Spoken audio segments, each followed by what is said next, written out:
Hey guys, this is James, and today I want to talk to you about the Remington R1, 1911, and 45. Let's take a closer look at it.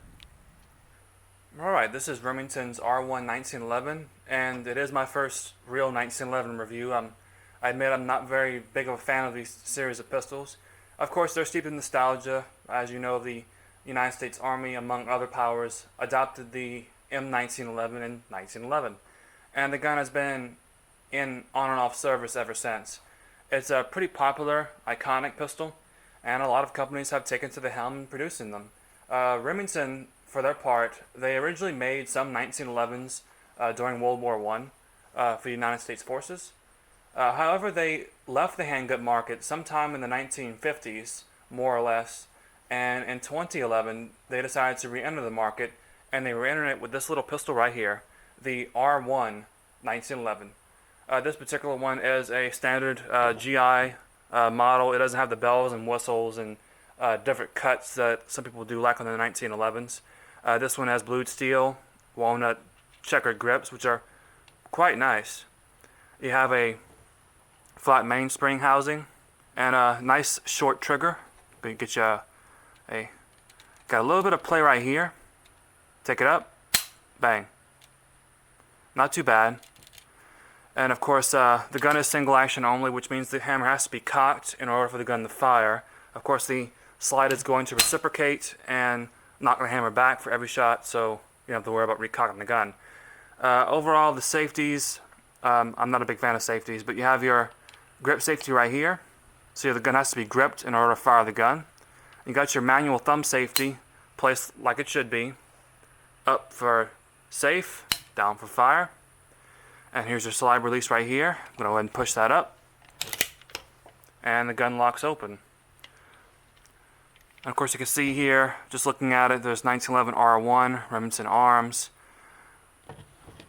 And something a little bit different which caught my eye when I first got this pistol. I wanted a GI style pistol that looks a lot like what would have been issued during World War I or World War II.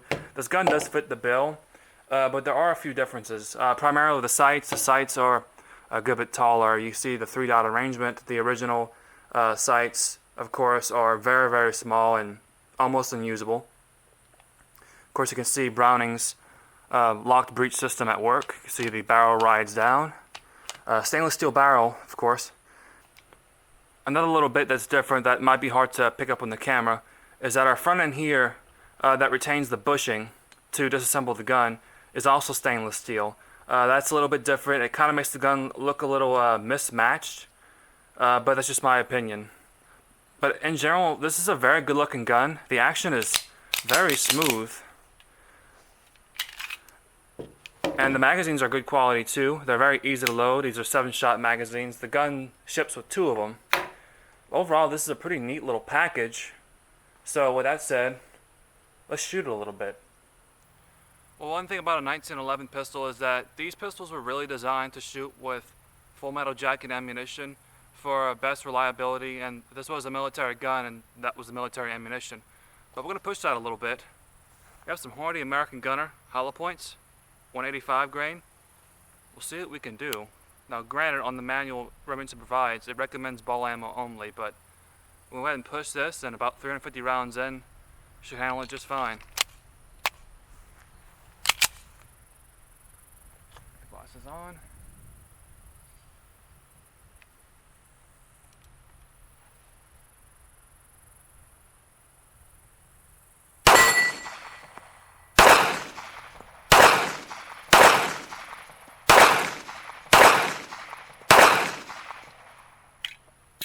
Just gonna keep running them.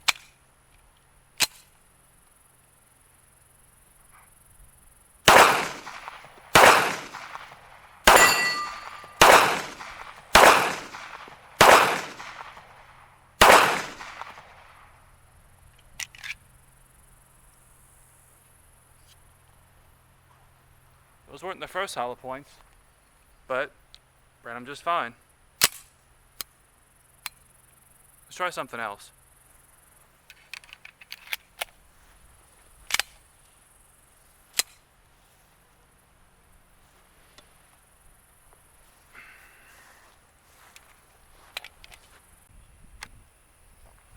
Now, it wouldn't be a proper video without putting the gun on paper.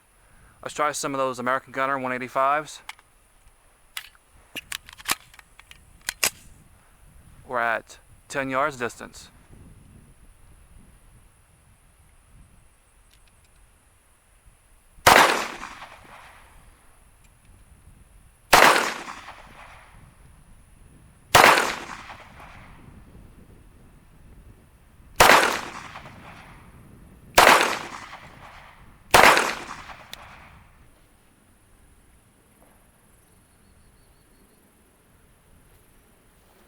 Boy, that's terrible.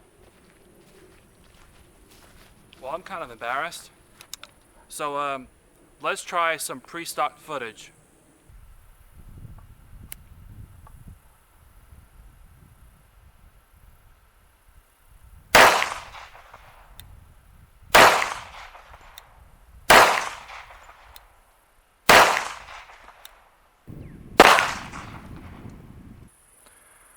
Overall, the Remington R1 proved to be a pretty fair pistol for me, despite the fact that I'm not a fan of the 1911 pistol. The gun's lines look great. They look very neat. The gun runs pretty smoothly. The action is quite smooth too. All the controls are very positive and exactly where they need to be. The trigger's okay. I actually have trouble getting over how light of a trigger on a 1911 is. I'm not used to such a light trigger. Of course, you might complain. There's a little bit of slop right here for the end brake, right there. The bluing is well executed. The serrations are easy to get to.